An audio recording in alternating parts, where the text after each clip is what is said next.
since 2018. I mean, and that's the weird part, is I know all that, take into consideration, I haven't been in a relationship since 2018. Just haven't been interested in them. The men are way too damn insecure. I'm not interested in women, so if I'm gonna be by myself, I'm gonna be by myself. I'm not afraid to be alone. I don't need an ATM. My bills are paid. My rent is paid.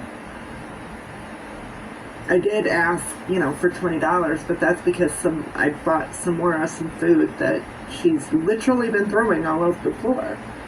And I've run out of tobacco and tubes. I mean, I do have the tobacco and tubes now, and tomorrow Betsy's going to let me know when we can go grocery shopping, at which point I'll pick up Samora's food. But these are just things that, like I didn't plan to run out of those things, you know what I mean? And being that I am single, I mean, I don't have family to fall back on or anything. I'm doing it by myself. So sometimes I ask, but otherwise, I'm okay with being alone. I'm not afraid to be alone. Do I want to be alone the rest of my life? Fuck no. But I'm a big girl. I can handle it. I've been through far too much, for the first 38 years of my life. And for the last 8 years as a woman, things have been so different for me. So different. I mean, I've been able to be myself, so every time that I handled something that went down, I handled it genuinely, and I didn't lose myself halfway through, and that probably doesn't make any, it probably doesn't make any sense, but I don't know how to word it any differently. So, I don't know, when I start talking to a guy, I foolishly start, with all my trust issues, I start to trust him, and it just makes me feel stupid and gullible, because, do I deserve that? Maybe. I'd like to think I don't, but, and I know how it works with scammers. You're not responsible for their, disassociation to the rest of the human fucking race, but it does make you feel some type of way, and it's like, it's frustrating that, after all these years, I decided to trust a guy that couldn't be trusted, and it just makes you feel foolish. But like I said in the thing up there too, is, I probably wouldn't feel so stupid right now if I didn't take a full-on dose of estrogen, So, I mean, the syringe is over half full when I'm poking it in. I mean, it's on the number 7 if it tells you anything. So, like, it's a lot of estrogen, holy crap. And the fact that I haven't been taking it, I haven't been doing my hormones for 2 weeks. So, the emotional grr is very strong in me today. And it'll die down a little over the next couple of days, but it's, injection days are really the worst emotionally and mentally for me. And the fact that all this just so happened to be on the same day as an injection. Am I trying to use it as an excuse? No, but I have come to learn over the last 8 years, it's definitely a thing that cannot be ignored. I mean, if there's one thing that I've learned through transition, is that men and women are incredibly different, but they're also incredibly similar. And unless you've lived both lives, you don't understand the similarities. All you understand is the differences. That's all I ever looked at before. I never realized. I just stopped being fake. People assume I'm trying too hard sometimes. No, I just stopped all the fake crap that I tried to do when I was Jamie. All of this is just natural. And my femininity is just natural. It always had been.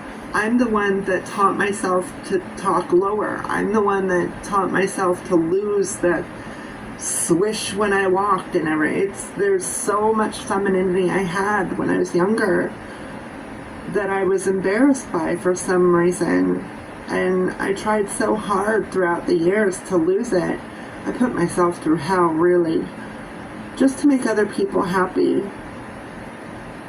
And I think that's what might have pushed it over the edge for me mentally and emotionally, as far as, I've tried so hard to push the real me away. And if there's one thing you ever learn in life, is that you can never, ever escape yourself. That's why I lived in 9 other states. I hadn't learned that lesson yet.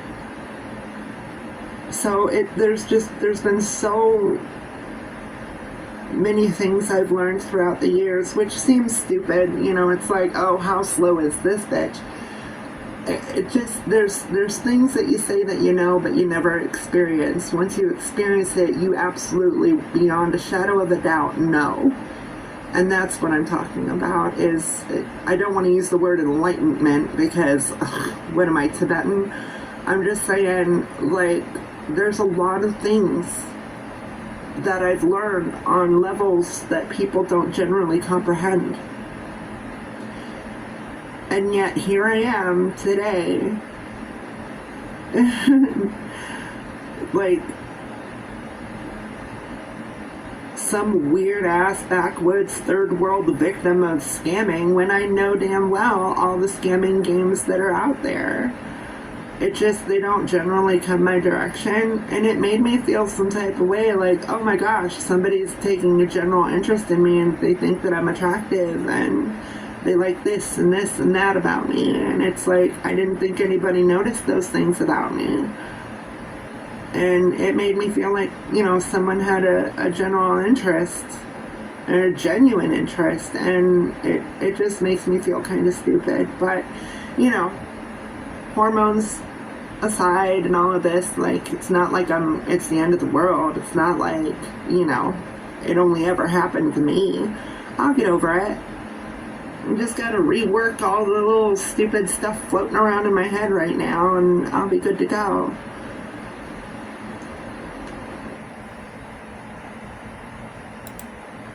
Yeah, like, I know this wasn't exactly where you were going with the comment, but, like, I'm always upfront and honest, but I don't always volunteer the information right away directly. Like, after a while, if I get the feeling that, a guy likes me more than just a friend, then I'll be like, hey, I think there's something you should know. I'm transgender. And this is, most men are insecure, so they'll generally say some stupid crap like, oh, well, I'm not gay. To which I respond, well, cool, because neither am I. I'm a heterosexual woman. I might not be anybody's, ideal concept of female perfection, but I'm here, I'm human, and I do have a lot to offer. I still get some guys who are just really confused by the whole thing of it, and you can always tell what a guy knows. You can always tell when the stuff that a guy knows sexually is all from Pornhub. You can tell if he watches it religiously to learn things, because he'll say some really off-the-wall stupid shit. And I still get, some guys who are just like, oh, so hey, I've got a question. Do you top? And I'm like, okay, that's really, really weird that you claim to be a straight man and you're approaching a straight woman and you're talking gay terminology. As far as gay terminology, I was both a top and a bottom, but I'm no longer a man. And a lot of people think that I'm a man with long hair and tits now, and I've got to try and explain it to them in words they'll understand. And it's like, I might not have had any surgeries, but my name and my gender marker were legally changed on July 10th of 2018. The government sees me as female, even if you don't. My hair is not a wig. My breasts are not fake. I might have 3 inches in PP. I'm not worried about where I can stick it. If that were the case, why wouldn't I just become, like, continue to live life as some kind of a man. That's not at all my purpose in life. Who I am is a woman, and I just have not gone through the surgeries yet. Now with all of the health issues, since my surgery was supposed to be scheduled in 2018, with all these new health issues and everything, I have to wait, get those resolved before I can move forward with any of those surgeries. My life is in limbo, but my life is in no way, shape, or form comparable to a man's life.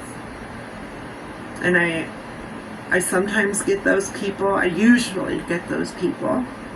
Every once in a while I'll get someone who's like, I appreciate your honesty. I didn't know that you were trans. You know, you sound like a woman, you look like a woman, and I'm like, okay, you know, you shouldn't be drinking so early in the day. Just me with my sarcasm, you know. And they're like, no, really, you know, I didn't know, and so I appreciate you telling me. You know, sometimes I'll get the guys who are like, I don't know that I would be comfortable in that situation, but we can still be friends. And sometimes I'll get the guys who are like, okay, and is that supposed to turn me off? And some guys prove that they can be secure, but I always feel weird if I talk to more than one guy at a time, because then I feel like a whore.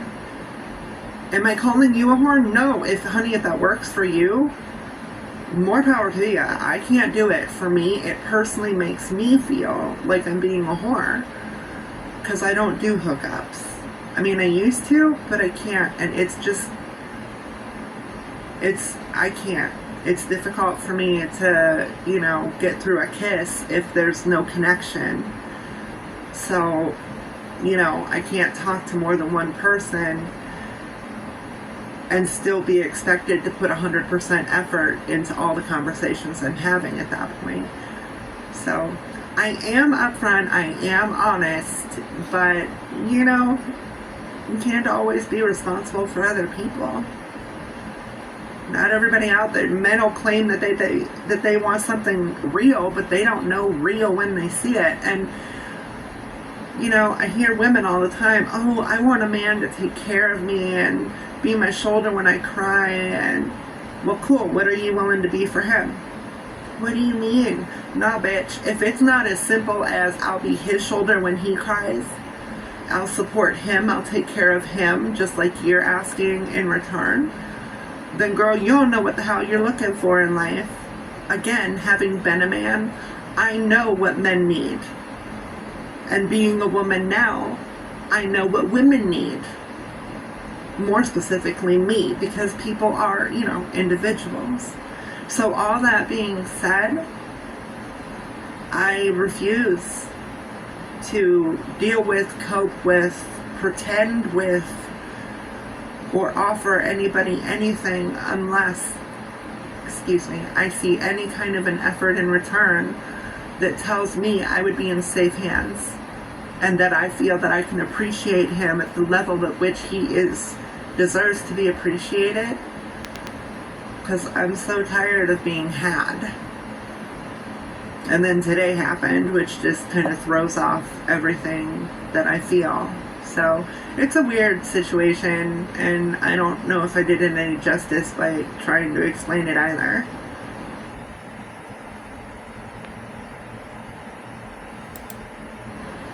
Trust me, I know. I mean, right now I'm an online gamer. I don't really get out of the house very often. Like, really, very often. Like, maybe once or twice a month, if that, is when I get to get out of the house. I don't have a car, I don't drive. And because of the respiratory issues brought on by this place, it's difficult for me to walk long distances. Hell, the walk yesterday was just literally down the street to the Sunoco and the Dollar General right there on Main Street here in Kent. It's like a 20-minute walk, but it takes me like 40 minutes. And then I can't breathe by the time I get there. My face is all different color because bad blood circulation.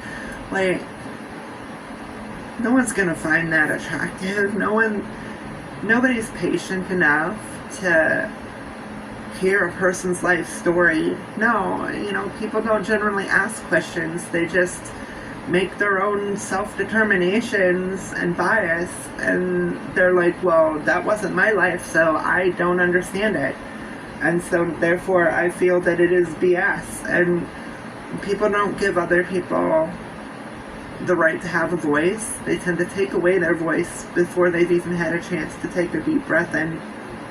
And it's, I don't know, I guess I just see things differently, and I know I always have, but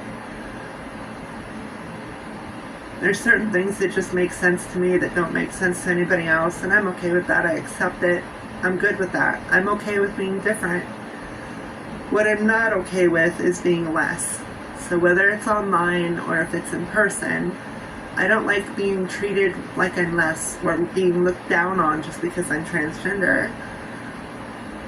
Just because I wasn't born a woman doesn't mean that I'm more woman than you've ever met. And I've proved this on many occasions. So, you know, I'm 5'10" and I'm a big girl. I'm grown. I don't always act like I'm an adult, but that's just how I choose to live my life. I'm not dead yet, so there's no reason I should live as if I were. Just because I'm 45 years old doesn't mean that I have to act like I'm 70 years old. Not everything that comes out of my mouth needs to be proper or well thought through. Sometimes experiences are best had raw. Just be who you are and hope that the people that you surround yourself with are being their genuine selves. So anything that comes out of your mouth, anything comes out of their mouth, it's all taken in the way it's meant to be taken and the way it was meant to be said, because you're all being your genuine selves. Nobody's being uptight. Nobody's acting some type of way. You're not better than me. I'm not better than you. Your beliefs aren't the only beliefs in existence that matter. The experience that I've been through are not worse than anything you've ever experienced or anything that you ever will experience. We're just equals. Period. And you start putting labels and tags and expectations. Expectations lead to disappointment in any way, shape, or form. I stopped doing that when I was 27 years old. So whether it's online or not, it doesn't really matter. I tend to see it all the same. You know, one day it will happen that I will, you know, meet the right man. Until then, I'm just kind of by myself, and I don't, you know, actively look. If I'm on dating sites, they're from when I was younger. I wouldn't even remember how to sign into them. So I'm not actively looking for anybody. You know, it's just sometimes guys will approach me. And how they approach me depends on how I respond to their approach. Having been a man, I know how it should be done, tastefully and respectively. And if it is not done those ways, well, you can go fuck something hard and sandpapery, preferably a cactus.